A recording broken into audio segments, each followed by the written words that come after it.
भक्त है उनके लिए बहुत जरूरी है। सबसे पहले मैं आपको बताने जा रहा हूं कि श्री राम अयोध्या में जन्मे, लेकिन अयोध्या से श्री राम कैसे श्रीलंका तक पहुंच गए।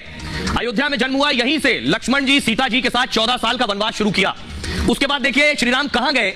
जब अयोध्या से निकले तो प्रयागराज पहुंचे। अयोध्या के बाद राम का पहला पड़ाव रहा प्रयागराज। यहीं निषाद राज केवट ने नाव से उन्हें गंगा पार कराई और उसके बाद देखिए प्रयागराज से निकल कर आए उत्तर प्रदेश के चित्रकूट। और आपको जानकर ताज्जुब होगा कि वनवास का सबसे ज्यादा समय करीब 11.5 साल राम जी ने चित्रकूट में बिताया। यह मैं इसलिए दिखा रहा हूं कि प्रधानमंत्री आज नासिक में थे। राम जी का नासिक से ताल्लुक क्या है? चित्रकूट में रहे 11.5 साल, मंदाकिनी नदी के किनारे वो आश्रम में तपस्वी की तरह रहे। यहीं भरत उन्हें मनाने पहुंचे और न मनाने पर राम जी की खड़ाऊ ले गए। अगर आप चित्रकूट गए हैं या नहीं गए तो यही मंदाकिनी नदी और मंदाकिनी से लगी हुई जगह है मध्य प्रदेश की सतना।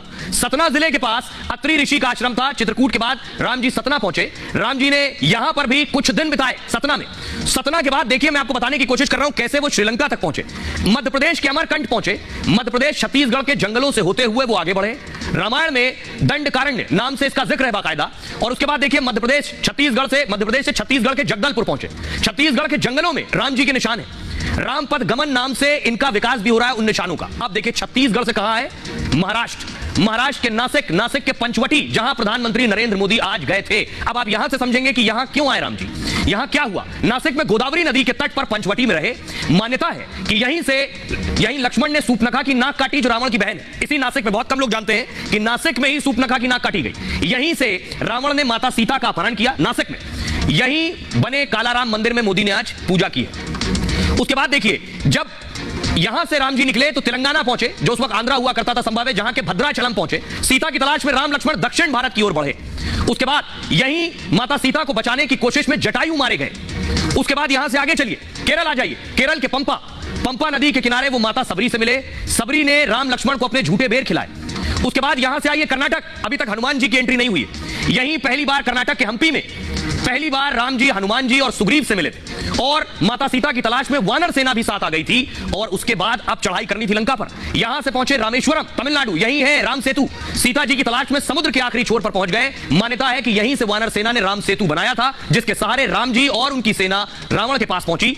अब बारी थी श्रीलंका पहुंचने की। लंका में राम और रावण की सेना में भीषण युद्ध हुआ। 84 दिन के युद्ध के बाद राम जी ने रावण का वध कर दिया। लंका विजय का अभियान पूरा कर वो वापस लौटे हैं। इस बीच जो नासिक आया, प्रधानमंत्री उसी नासिक में थे। अब आप समझिए नासिक में होने के पीछे वजह, रावण ने यहीं से सीता जी का अपहरण किया। यहीं से कहानी लिखी गई कि अब रावण की लंका दहन होगी और रावण मारा जाएगा। प्रधानमंत्री उसी नासिक पहुंचे थे। अब मैं आपको बताऊं, प्रधानमंत्री उस नासिक के पंचवटी पहुंचे। पंचवटी की तस्वीर मैं आपको दिखाऊं, यह है पंचवटी क्योंकि 5 वट वृक्ष है इसलिए इसे कहते हैं पंचवटी। पंचवटी की खासियत बताऊं, और जिस मंदिर पहुंचे क्योंकि पीएम को 22 तारीख को प्राण प्रतिष्ठा के लिए जाना है। अब मैं आपको बताऊं पंचवटी की खासियत। राम मंदिर की प्राण प्रतिष्ठा से 10 दिन पहले मोदी ने बहुत खास पूजा की। अयोध्या से पहले मोदी ने महाराष्ट्र के कालाराम मंदिर में पूजा की। कालाराम मंदिर नासिक शहर के पंचवटी इलाके में गोदावरी के किनारे 5 बरगद एक साथ हैं, जिन्हें पंचवटी कहते हैं। मान्यता यह है कि वनवास के दौरान श्री राम लक्ष्मण जी सीता जी यहां रुके थे। यह कालाराम मंदिर नासिक में भगवान राम की उसी याद को समेटे हुए। मंदिर में श्री राम, माता सीता और लक्ष्मण जी की 2 फीट ऊंची खड़ी प्रतिमाएं, काले पत्थर से बनी दुर्लभ मूर्तियों को देखने यहां हजारों लोग आते हैं।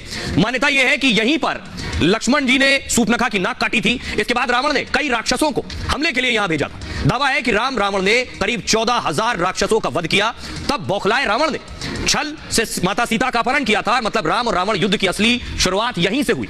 इसलिए भी काला मंदिर का विशेष महत्व और पहचान है। माना यह जा रहा है कि मोदी ने इसलिए यहीं से अनुष्ठान शुरू किया।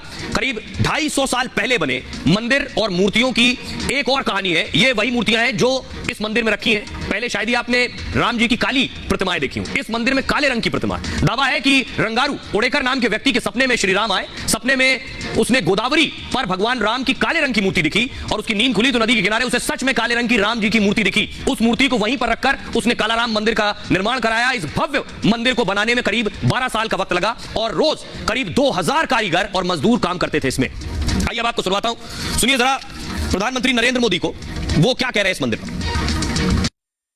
नासिक पंचवटी की इस भूमि में प्रभु श्री राम ने काफी समय बिताया था। मैं आज इस भूमि को भी नमन करता हूं, श्रद्धापूर्वक प्रणाम करता हूं।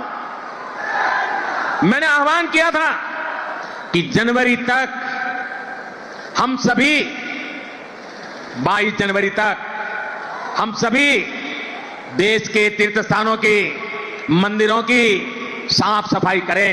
स्वच्छता का अभियान चलाएं। आज मुझे कालाराम मंदिर में दर्शन करने का, मंदिर परिसर में सफाई करने का सौभाग्य मिला है। अब मैं आपको बताऊं, प्रधानमंत्री मोदी को आपने सुना, यहां से 11 दिन तक पीएम आकर क्या करने वाले हैं, जिसको लेकर यह कहा जा रहा है कि मोदी पूरी बाजी पलट देंगे। मोदी ने आज से 11 दिन का विशेष अनुष्ठान शुरू किया है और फिर नासिक में गोदावरी तट से अनुष्ठान की शुरुआत की है। मोदी 11 दिन तक व्रत रखेंगे, कड़े नियमों का पालन करेंगे।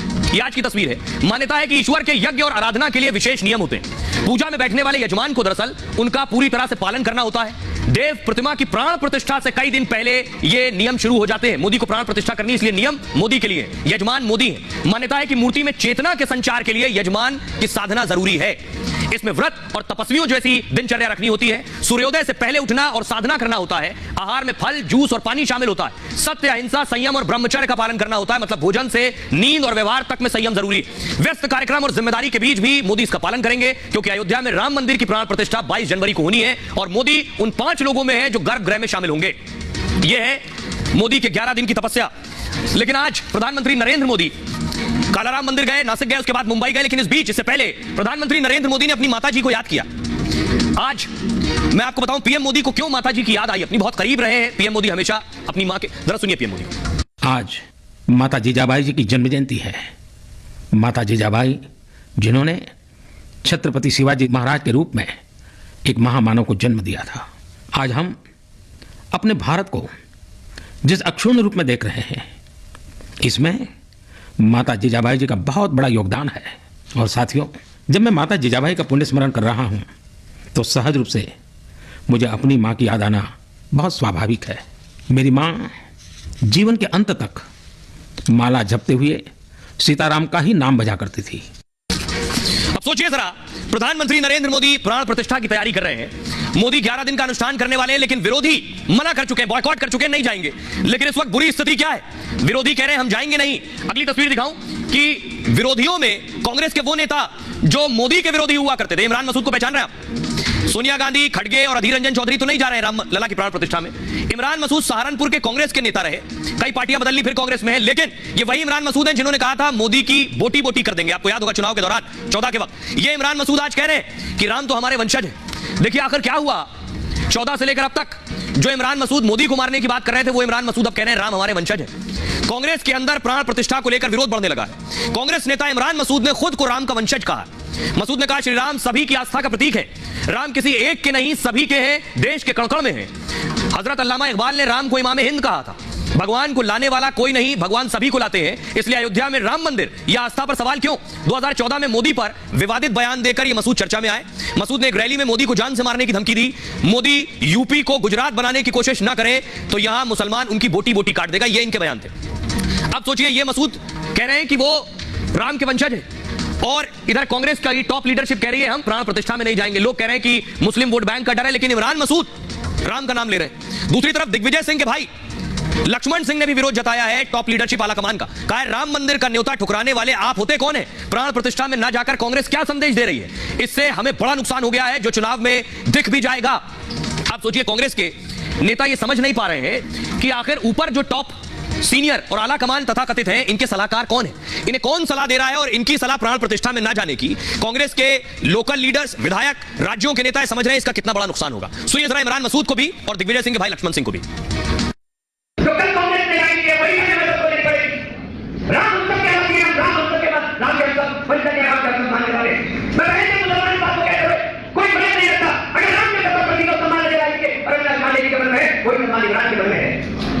लेकिन राम के घर का न्योता नहीं, राम को बुलाने वाले हैं। ये राम को लाने वाले कहां से हो गए? हमें जाकर के नए चीजों पर बात करनी है कि राम के हम मानने वाले हैं, लेकिन आरएसएस के आयोजन के भारतीय जनता पार्टी की आयोजन है, क्योंकि एक नेगेटिव प्रचार हमारे प्रति किया जाएगा। एक निर्माण मंदिर का हो रहा है और इसकी सराहना सारे विश्व में हो रही है। अब ऐसे समय में ये कहना कि मंदिर अयोध्या मत जाओ, ये मेरी समझ में नहीं आया, समझ से परे है। जो राजीव जी ने ताला खोला था वो तो कांग्रेस का था, तो जब राजीव जी ने ताला खोला उसके बाद ही निर्माण की प्रक्रिया शुरू हुई ना, तो उन्होंने ताला खोला तो उनकी आस्था रही होगी भगवान राम में, तभी उन्होंने खोला। उन्होंने कोई राजनीति तो नहीं करी थी। कैसे देख रहे हैं इस फैसले को कांग्रेस? तो राजीव जी जो कर गए उसको फॉलो करिए, आपको दिमाग लगाने की जरूरत क्या है किसी को? राजीव गांधी जो एक लाइन दे गए हैं, इंदिरा गांधी जो एक लाइन दे गई हैं, उसको फॉलो करिए। आप जाएंगे दर्शन करने? हर साल जाऊंगा, बार बार जाऊंगा और 22 के बाद में जरूर। जब कांग्रेस के पार्टी के नेता ही कांग्रेस के फैसले पर सवाल उठा रहे हैं, लेकिन प्रधानमंत्री मोदी नासिक से आए मुंबई, और ये मुंबई की तस्वीरें मैं आपको दिखाऊंगा। मरीन ड्राइव पे पीएम मोदी को उद्घाटन करना था उस पुल का, उससे पहले एयर शो हो रहा है, ये वो तस्वीरें आप देख रहे हैं। प्रधानमंत्री नरेंद्र मोदी इस पुल का उद्घाटन करने पहुंचे। इसका नाम अटल सेतु रखा गया है, ये वो आप देख रहे हैं, और ये मुंबई को नवी मुंबई से जोड़ेगा। ये पुल है, कुतुब मीनार आपको लग रही होगी, लेकिन ये पुल की तस्वीरें आप देख रहे हैं। आपको बताऊं कि आखिर ये पुल कैसे मुंबई और नवी मुंबई को समंदर के बीच में जोड़ेगा। बहुत मुश्किल काम होता है, मैं आपको बताऊं, समंदर में पुल बनाना, क्योंकि पानी है, पानी के बीच में पिलर खड़े करना बहुत मुश्किल काम है। इसलिए देखिए, ये आप देख रहे हैं, ये मुंबई है और दूसरी तरफ नवी मुंबई आपको दिख रहा है। मुंबई से नवी मुंबई को ये पुल जोड़ेगा, बीच में जो ब्लिंक कर रही है, जलबुझ हो रही है, जो